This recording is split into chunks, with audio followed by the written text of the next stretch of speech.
Hey guys, did you know that you don't always have to know the reason why in order to be profitable in the stock market? Now, you may go, Dennis, what the heck what are you trying to say? Is that double talk? No, it's not. I think a vast majority of traders waste, and waste both energy, time in trying to figure out, well, why did a particular entity, either the indexes or whatever, do what they did? It reminds me when I go back and do my back testing and also go back and do the my simulated trades and all that kind of stuff. If I go back 20 years and look for my setups in order to test my system, do I know the why behind what's forcing the market to move 20 years ago? I hope you come back and say, no, you don't, Dennis. I don't know what that is. That's absolutely the truth. We don't know what that is. And so think about it. Just we oftentimes, rather than asking the question why, maybe we should actually be asking the question what, when, and where.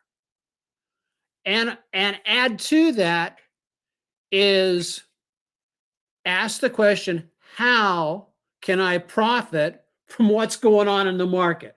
How can I profit from this particular pattern? Because if you're a mechanical systems type or a swing trader like I am, we're looking for something objective on the charts to say, yes, that's my pattern. I want to jump in and get in and trade that. So do I need to know why it's, the index and the stock is setting it the way it is? Probably not.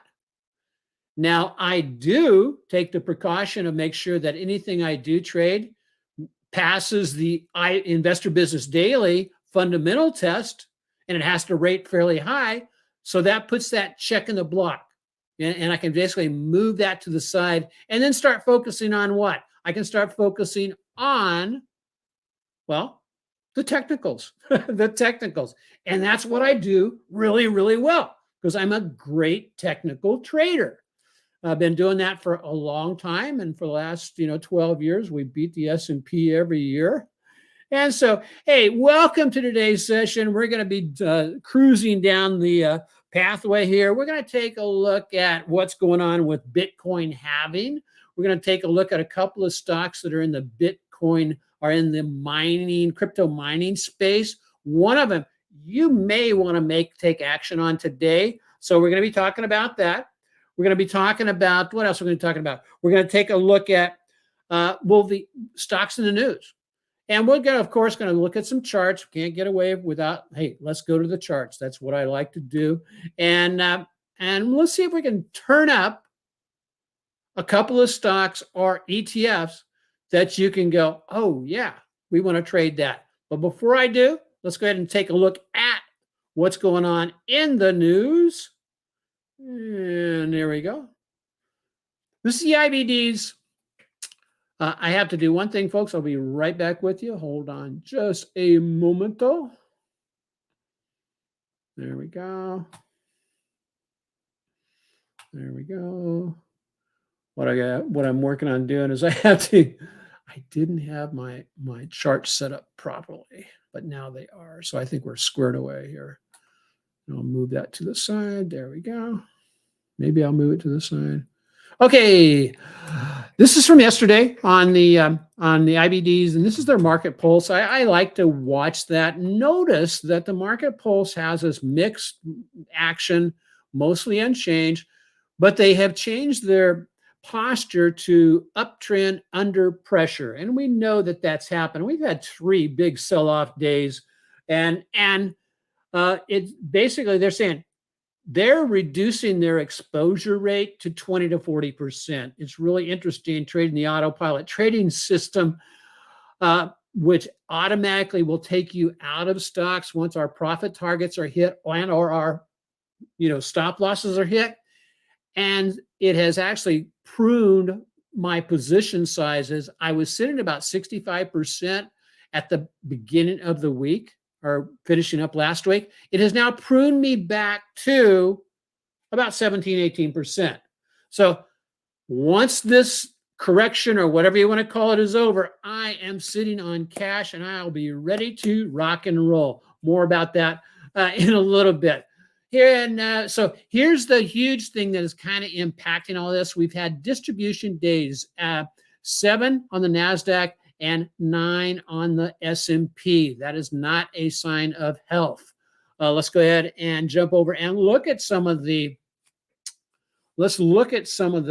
entities in the news.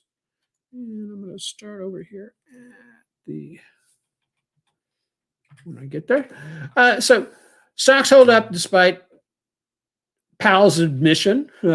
Why this industry group bears, interesting they use the term bears, but that basically is news from yesterday. The market indexes break another support level that's happening. Notice all the stinking bears that are showing up in this big picture. Do you think they're trying to tell us something? I don't know. But let's go ahead back to the news. And there's Elon. And do you know the board of directors on Elon Musk are in fact doing a trying to reestablish and re-put into place his pay package, which was a pretty healthy pay package. So, hey, thanks a lot for joining us over there on I see some folks over there on Instagram. Aloha and welcome. Glad to see you over there. And again, if you do have any questions, just drop a question down into the chat box and we'll pick up on those and we'll answer those in a little bit. So stocks deep in losses ahead of the beige book. The beige book came out and didn't get much of a bounce on the stocks. Matter of fact, they're kind of selling off a little bit more. Some of the things that caught my attention are, 1, here's your second chance to own 7 leading stocks like NVIDIA. So we're going to take a look at NVIDIA and a couple of more. A couple of other ones is, biotech's plummet to record low. So are biotechs going to be a buy here shortly? I don't know. Investors, here's what to do during a stock market correction. So does anybody know if we're in a stock market correction right now? And if we are in a stock market correction, at what percentage point drop from the highs do you know you are in a market correction? Please just put in a percentage point down in the chat box. Is it 5%? Is it 7%? Is it 15%? And that's when you know you're in at least a correction. So go ahead and drop a comment down in the chat box. I'll stand by and wait for you guys to do that here shortly. And so let's take a look first at the investor corner here to see what it has to say. Let's click on that. Stock market corrections can be brutal. At its depths in 2023, the NASDAQ composite was down 32%,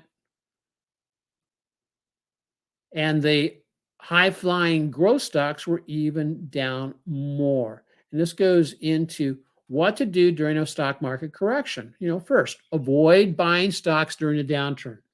I know a lot of people, they try to jump into stocks thinking, I'm going to get it on the cheap. And that's not really a great idea.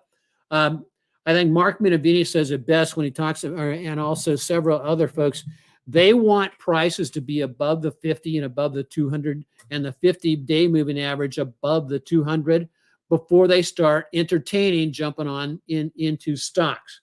That is great advice. I know that there are certain, stocks that are, companies that are really great companies, but they're in a downtrend right now, way below their 50s, way below their 200-day moving average. And, bottom fishers tend to get their face ripped off. And so, it's a great idea to wait for the momentum shift, especially if it's on a monthly charts and you're getting that momentum shift back up to the upside, that is huge, because that's a time when you can really, back up the truck. But you got to wait. You got to wait for that. So first of all, avoid stocks in a downtrend. What does it say? Secondly, see if it has a second thing. And this will prevent you from getting sucked into a bear trap, which you don't want that to happen. Let's see. You should always sell if your stock drops 7% below what you paid for it. Excellent advice. I know that the accounts during my younger trading days that I in fact blew up, I blew them up because I wasn't using stop losses. I had this kind of gung-ho, young naval officer, naval aviator type of attitude. We don't need no stinking stop losses. We're just going to, jump on this because, hey, how could I be wrong, right? Well, I was wrong. And oh boy, did that hurt. Try to explain blowing up 2 accounts to your spouse and see how you'll like that. It's not an enviable position to be in. So the other thing I'm going to start looking at, look, let's see what else. Don't forget this key point here.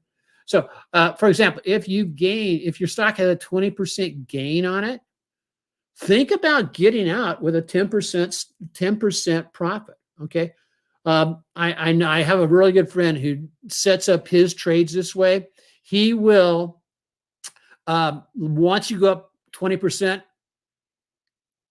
he will carry a trailing stop of 10% or maybe 15% on that. So that way he doesn't have to take that ride, which is very uncomfortable, which a lot of traders take this ride, is where they get in, it runs up 10, 20%, and then they basically just get whacked. They get whacked and the prices come down to break even, and they say, oh, it'll come back. And then it comes down, drops 5%. Oh, it'll come back. Then it drops 10% below where you bought it. Oh, it'll come back, and it'll come back. And then finally, the floor drops out, and you're sitting there going, oh. And that's normally when a trader becomes a long-term investor. I'm in it for the long run. Or they become a buy and hold person. It's embarrassing to admit, but I've had stocks go against me to the point where, literally actually went to zero. And so that it shows how both, sometimes emotions can make you really dumb, and they definitely made me dumber than dirt. And so, hey, let's take a look at these 7 stocks. What 7 stocks would you? So I like the concept here is, here's your second chance. But what are they trying to do? They're trying to stir up your emotions and say, yeah, I don't want to miss it this time. I got to act right now. Well, we'll take a look at the charts on these particular stocks. And we'll start with Uber, and we'll talk about Arch Capital and NVDA. And if we drop down just a little bit lower, you'll see the rest of the, so Uber, Arch Capital, Deckers, Amazon. We'll take a look at Amazon. And then we will take a look at NVDA. I won't bother on the rest of them. You guys can go take a look at those yourself. And I'll also break out and mention to you that you can take a look at NVDL. NVDL. We'll take a look at that here shortly also. So I like those. Back to the Bitcoin. Let's see. Where did it go? Where did it go? Well, that booger. Oh, here we go.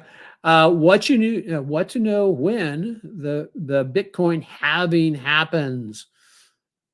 Really interesting information. The clock is ticking on Bitcoin and the Bitcoin miners, with the current cryptocurrency hotly anticipating the event just days away. I think it's going to happen on the 19th. is when they're going to do halving. If you're not familiar with halving, what that is, between the 18th and between the 18th and the 21st, what that is the rewards that Bitcoin will pay out to the miners is halved. In other words, they don't get the same premium that they were getting before. So that's one of the things that's going to happen. We will take a look at a couple of miners that you might just want to stand by for, because once it does have, and this is an opinion only, my opinion is that the stronger miners will float to the surface and actually start to rally once the halving is complete. So how to know when the halving occurs? Halving events occur after every 210,000 Bitcoins are mined, which takes roughly about 4 years.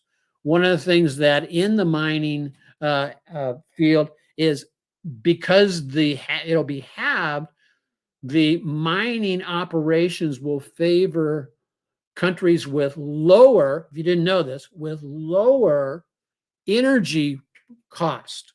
So in Europe and Great Britain, United States, to some extent, the mining operations might not be as robust as some of the places in the Far East and who have lower energy prices. So something to keep in mind. So Bitcoin earlier slid back to 62,000 from 64,000 on 14, all-time high of 73,000. So we'll see how it busts down here. If you got any questions about that, let me know. I personally do not trade Bitcoin, but I do look at the entities that handle Bitcoin. Don't they have nice graphics? So okay, let's see what else we have here. So let's jump into some charts. Of course, let's get into the charts. And we did want to talk about the biotechs. I'll leave a note here, and we are going to rapidly run through these. Oh, there we go. Let's switch over here.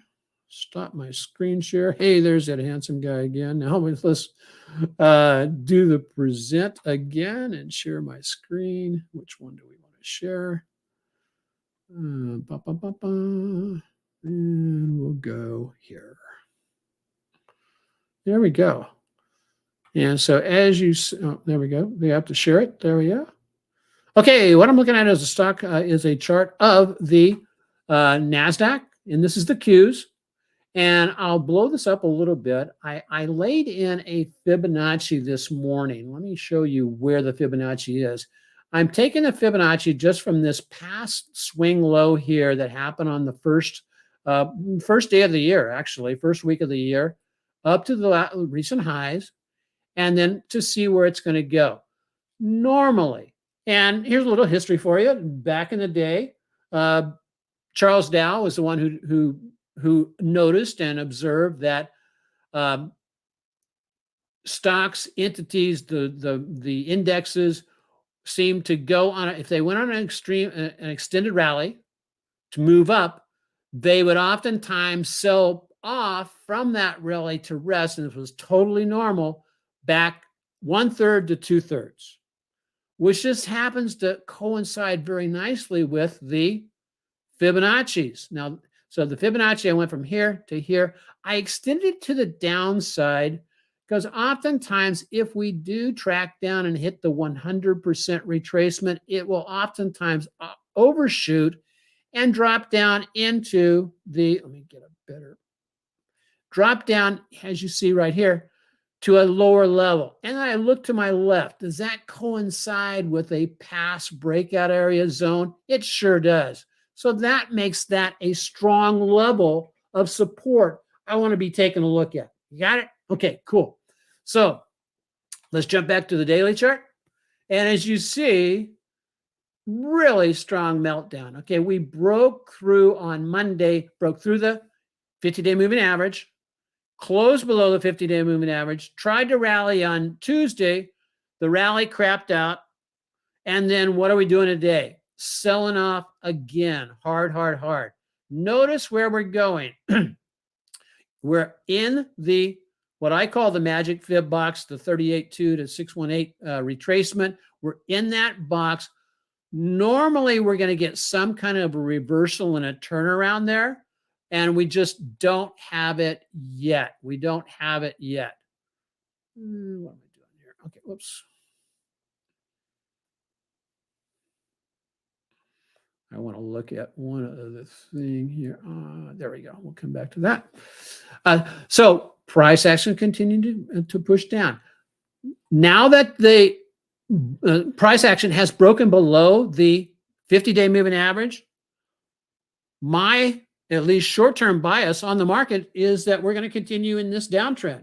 Thus, I want to look for a pullback up into either the 8 and the 50-day moving average, because those moving averages become dynamic levels of resistance where I can plan my downside trades off of. Now, am I going to want to trade NASDAQ, the Qs? No, I would jump over and look at trading SQQQ, which, as you can see on SQQQ, has in fact rallied. So now I'd be looking for a pullback towards the 50 and or the 8-day moving average. Excellent opportunity. Notice what's happening over here on the weekly charts. The weekly momentum has shifted up to the upside on SQQQ. And so any type of a retrace, I would put an alert about $11, let's say $11.40. And if I get down to that level, then I'd take another look and say, yeah, this is where I might want to buy SQQ. What type of a run could I expect with SQQQ? Well, there's a couple of ways to determine that, and I'll just throw that on here really quick. Let's just throw a fib back to its last major swing low, or correction, swing high. There we go. And from, if I pull in for the middle of today's candle and it runs up just 50%, well, that's 46%, guys. Wake up. We don't have to grab all of that, but that would be an excellent move. Even if I only get up to the 38%, that's 32%. And that's what I love about trading these leverage ETFs, is it gives you that kind of a springboard. Am I, and I answer the question, am I after the whole move? The answer to that is no, I'm not. But if I can pick up 15, 25% and do that several times during the year, and normally on the Qs, you'll get an opportunity somewhere between 3 and 6 times per year. And if you pick up 20% on each move, you can do the math and know that that compounds for a CAGR of over 100% per year. The other half of that, if you don't want to trade SQQQ, I would consider trading options on TQQQ. Love this entity in that, and matter of fact, if I was starting to trade all over again or just learning how to trade, I would, without a doubt, focus on trading either TQQQ, SQQQ, or the Russell equivalent, which is TNA or TZA. And you don't need that, in reality, you don't need anything else, because you can learn how to trade. You can learn how to swing trade off these.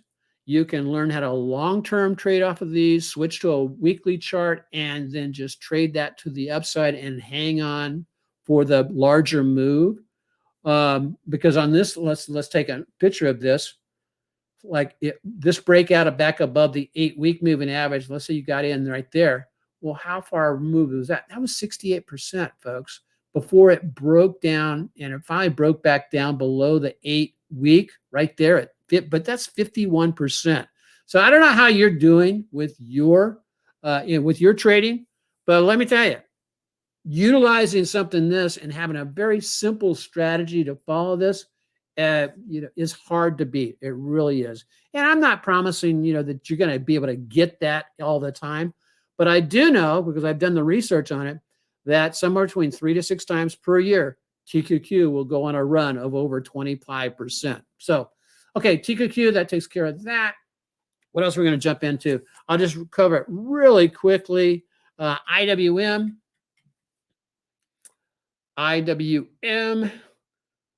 Notice IWM has just about reached its 50% retracement. Now that was off of this symmetric move over there.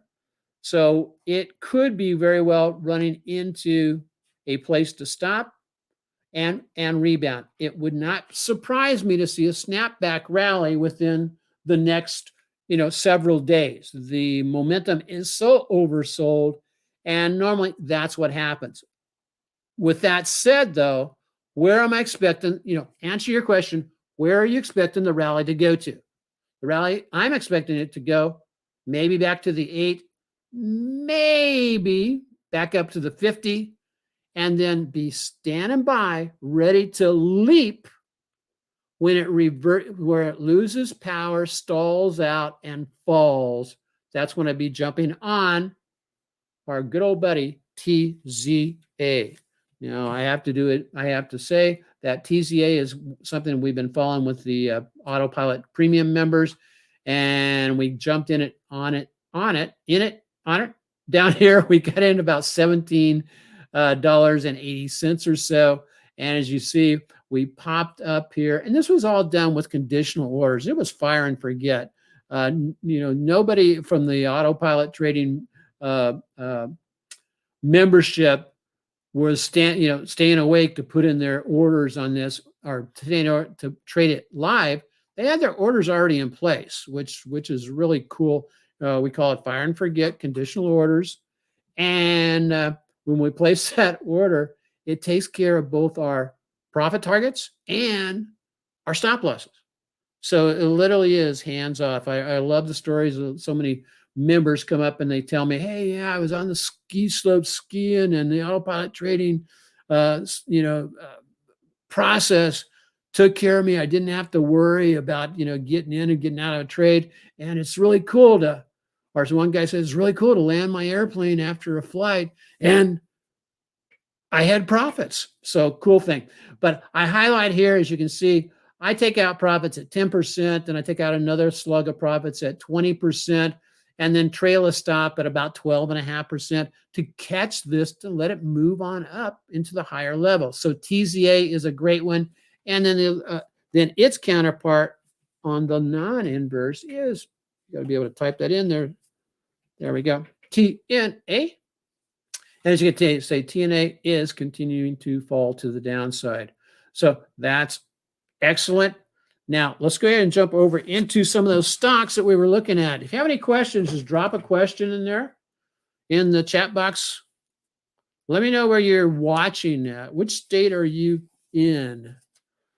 And it's okay. Trust me, it's okay to type that in the chat box. What state are you calling in from? Dial it in. Okay. Okay, let's jump over into and I'm going to be coming back to another entity here shortly. And what am I looking for? There's what I'm looking for. POW.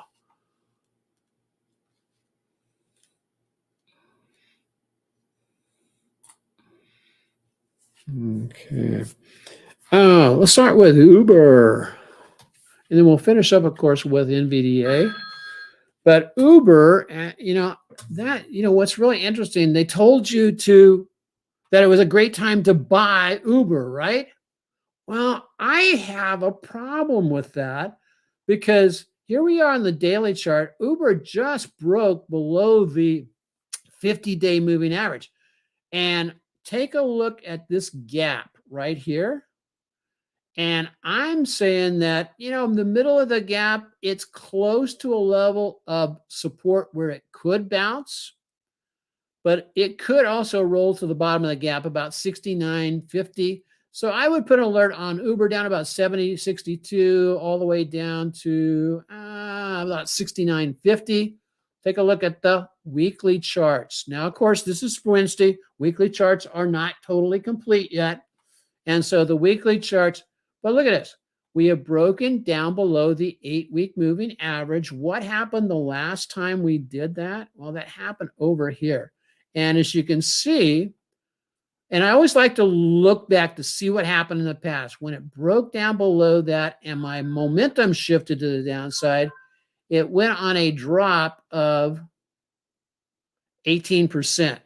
So I can project that up, and I can either do it dollar-wise or using the Fibonacci's to where we're at today. And if we go down, let's just go drop it down 18% to get an idea. So there's 13, 14, 18, 18. Let's see, 18% right there. Takes us back down to about $64, $65. So that'd be a great place to go ahead and put in an alert to be notified if prices get down that far. But again, to say, we just want to be really clear.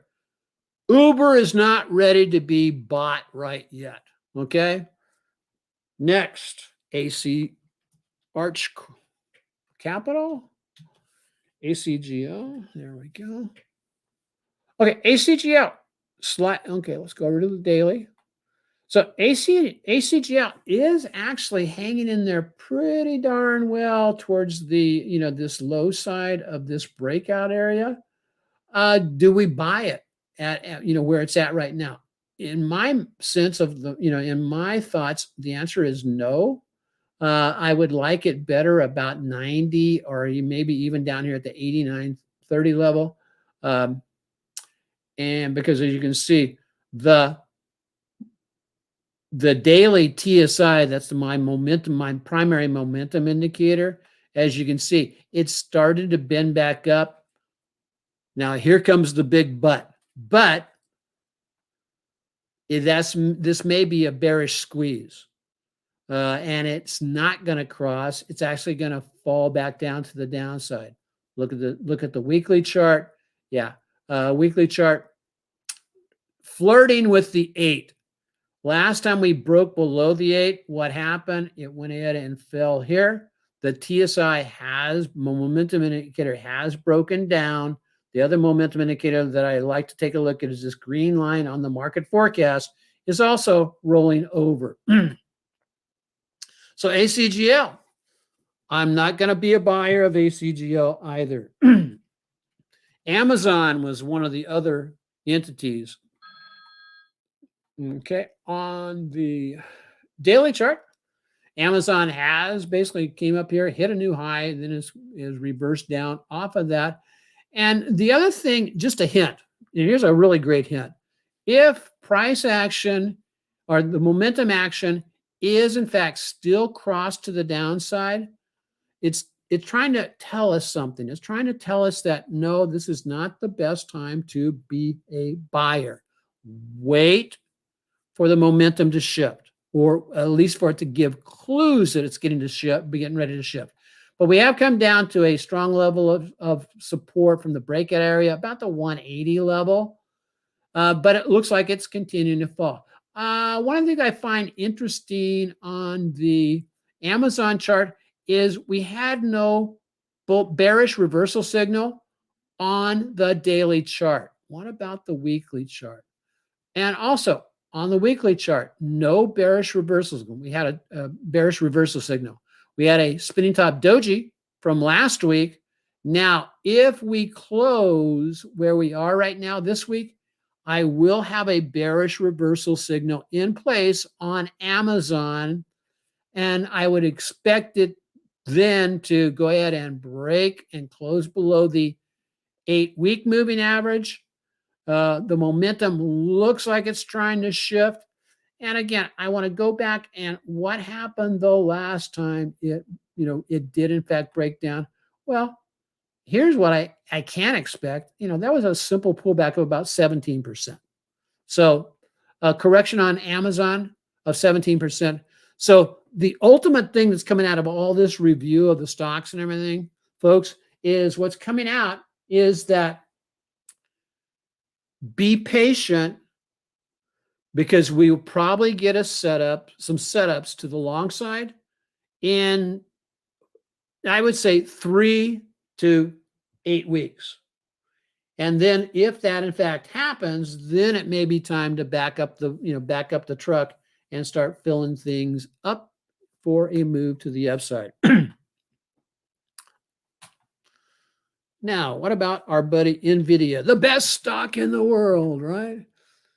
Well, okay. Let's see what we do have. What can we? So, NVIDIA flashed a bearish engulfing pattern back here on the 26th of March, therefore, and then it sold off to the 34, actually almost to the 50-day moving average. Does a rally attempt, this is so classic, does a rally attempt back into, to try to get back up to these past highs and then fails. There was a clue. There was a clue here, folks, and I don't want you to miss it on this daily chart. Is we had a bearish engulfing here back on the 8th of March, followed by a rally attempt to try to get back above this high. That failed. Put in the first, that puts us out at the first lower high, but it's close enough to this past high to be considered a kind of a double top. Well, take a look at the momentum as that was happening. And I can go ahead and extend that down a little bit. The momentum, as you can see, came up close to a past high. The momentum didn't even get close. And so you had a negative divergence on your momentum. And those of you who are RSI traders, you know that once you break down below the 70 level, it's not a time to be a buyer until we get a reversal back up to the downside. And then if you're a market forecaster, it showed that, as soon as it broke down, the green line broke below the 80 line, that it's not time to buy. Now, patience will be rewarded. Remember that. On the weekly chart, we basically had a bearish engulfing here, and now we're continuing to sell up. Notice how the price action has banged down and is bending over the 8-week moving average. Close below the 8. Watch for it to hit the lower Keltner right here. And if you're a premium member, we're going to be talking about how to use these Keltners on our premium training tomorrow night. So that interesting how it coincides with this level right here, which I think that's got to be that's a past breakout area at the 746 level. So I agree with Investor Business Daily in that we may be getting an opportunity to buy some of those Mag 7 stocks, but don't do it yet. You're going to be able to get it at a better price. You're going to be able to get it at a better price. So NVDA, if you are interested in, I think that the 2 times leveraged ETF of NVDA, which is NVDL, is an excellent alternative to doing NVDA. And plus it really has, some good rides left in it. It also has leverage ETFs, it has weekly options on it with plenty of open interest. And so something you can jam into if you're an option trader. I really like that. It's going for $35.61 compared to what was NVDA. NVDA's price right now was at $8.41. So if you've got a smaller account, but you still want to play in NVDA, your options are either options or that particular leverage ETF. And that leverage ETF, I really, it's a great entity. So it's not a recommendation. It's just an observation that I've been making. So that takes care of that. That takes care of that. I'm not going to talk about Tesla today. I don't care. You can't make me talk about Tesla today. So there will be a short coming up about Tesla yesterday, because guess what? My second downside target. And when I first posted those targets back over on the YouTube channel, people were literally laughing at me. They were telling me, old man, go play with your grandkids. You don't need to be watching Tesla. But who's laughing now, baby? Anyway, let's go ahead. I haven't, Mike. I haven't looked at. Hey, Tiffany, how you doing? Oh, thanks for letting us know where you're in from. All right. Hey, I can take a real quick peek at SMCI, and then we'll get over to the two crypto stocks. SMCI. Yeah. Let's go here. Excuse me. Fake out, breakout. Not good news. We are back above the 8-day moving average, which is a cool thing. However, it's got earnings coming up here on the 30th. Notice how it got back up into these past levels of resistance. Here's where the sellers were hanging out, and the sellers pounced and are driving it back down. I would kind of treat this the same way I would look at NVDA. Really great stock to be in. When I get down here, I'm going to check to see if SMCI has a leverage ETF that is attached to it. Notice how today's selling volume just about equals yesterday's buying volume. The good side is we are holding at the 8-day moving average. Excuse me just a second. There we go. Let me get a shot of coffee here.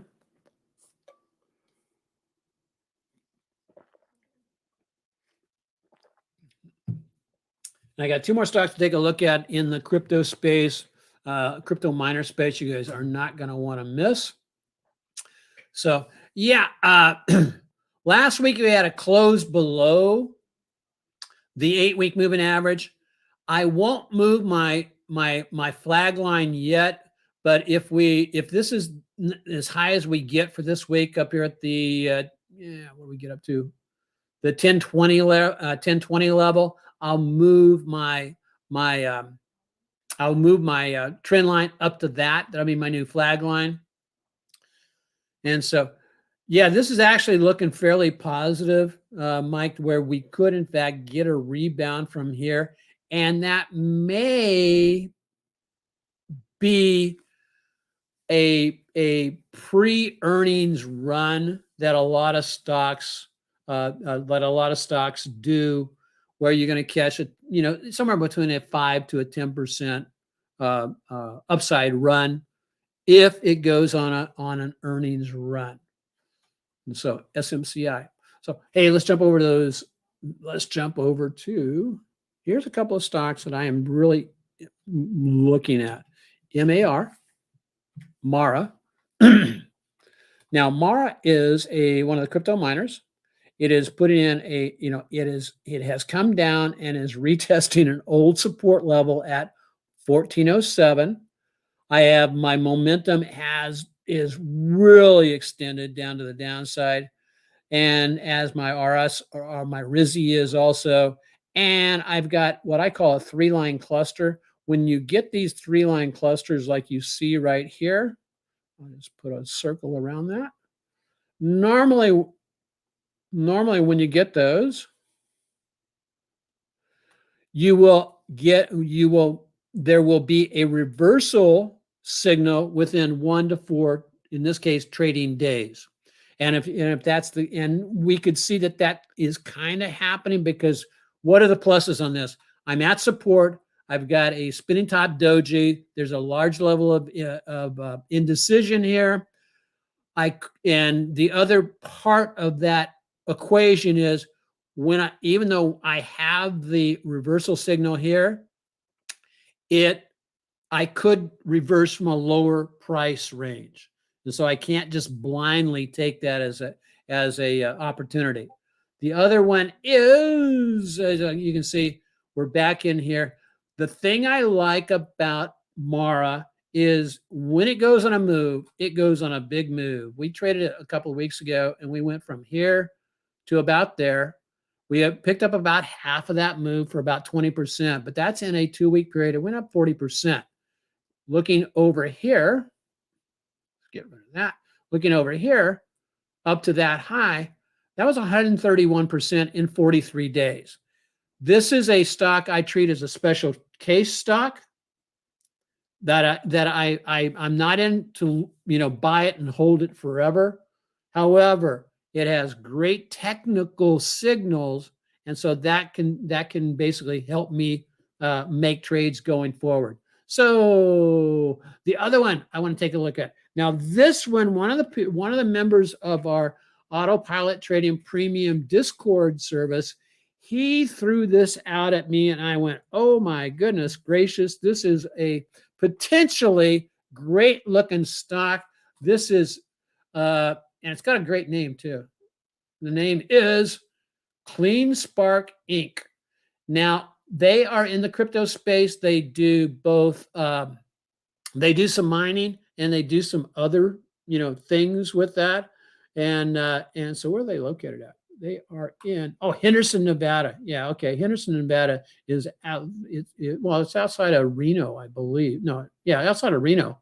And so they probably have fairly low utility prices, but yeah, they rank really high, really RS, and also the, so how would I potentially trade this? Looking really good. The momentum is starting to turn around on all three of my momentum indicators. I put in a quasi spinning top doji / hammer here. Price action moved back up to the 8-day moving average and are pulling back.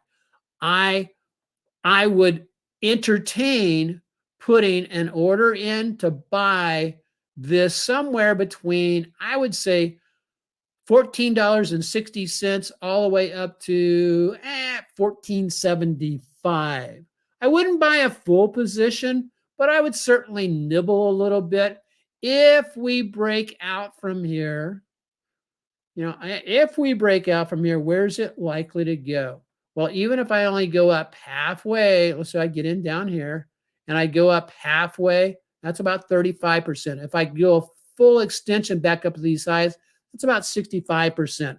And so if you haven't heard of this one, it's something that I am definitely going to put on my radar to keep an eye on. So that's what we're doing with that. And how are we doing on time-wise? I'm going to be basically shutting down here shortly because I have one other thing I want to show you. Yeah, I will do Spotify, Mike, and SP.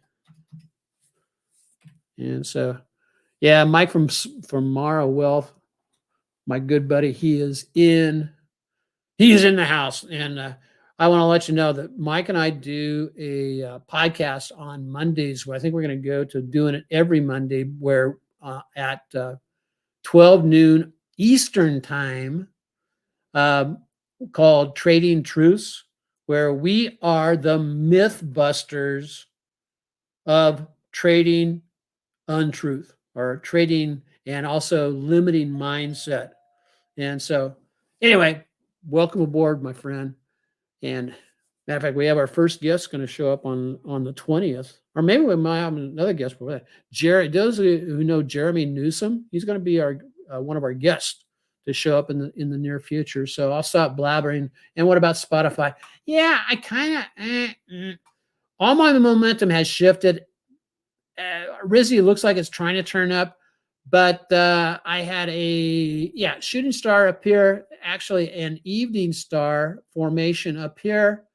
It is reversing down. We're closing perhaps below the 8 again. Notice how the moving averages are all being bent over. And so, hold on just a second. What's today? Oh, I got a dental appointment today. And so anyway, they are rolling over, and let's take a look over the weekly chart.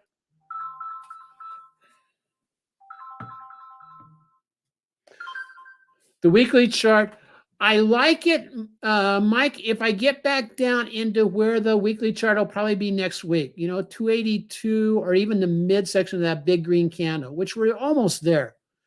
But I'd want to see it hit that level and then bounce. And so, hold on a second. Michelle, can you get the door, please?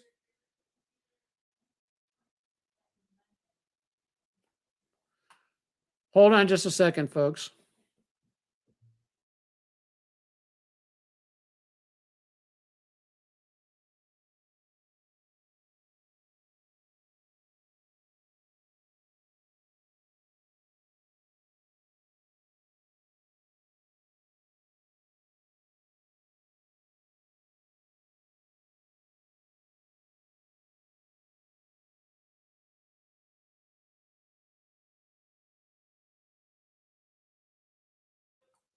Okay, that was Hawaiian Electric, guys. So I'm going to have to do this really, really fast. We're getting through the rest of it. So Spotify, yeah, I like it, but wait for the pullback towards the 8-week moving average, I think, for a better, better opportunity. Let me stop that screen. I want to share with you really quick without it getting too rushed.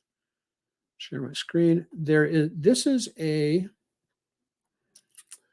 little entity that I use on a regular basis. Let me find out if I can see it. There we go. This is something I use that I pull up on bar chart. And what it is the percentage of stocks on the NYSE that are above their 20-day moving average. As you can see here, when it gets extended down below the 30 level, that oftentimes is an indication. It's almost very uncanny, but it's an indication that we're going to get a reversal pretty soon.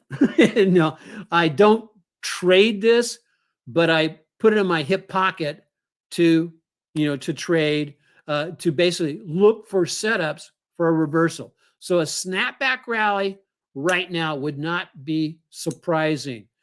This is it hit a low back on January 17th. Go check and see what happened with the spiders. It had another low back here in October 27th. And you can check that out yourself and find out October 27th was one of the lows in the market, where if you would have invested as soon as you got the reversal signal, you could have been on for a nice ride in the market from October 27th of last year. So, hey, that's it for today. I know my YouTube coach tells me don't tell people when you're going to leave. But that's how rude is that, right? And so, hey, thanks for joining us today. I will say, hey, leave some great comments over on the YouTube channel. Watch this again. I will put this up. It'll be in the podcast. And I want to thank everybody who has joined us over on all the venues: Facebook, Twitter, Instagram, and of course, YouTube. So aloha and God bless everybody. We'll be chatting to you next Wednesday. See ya.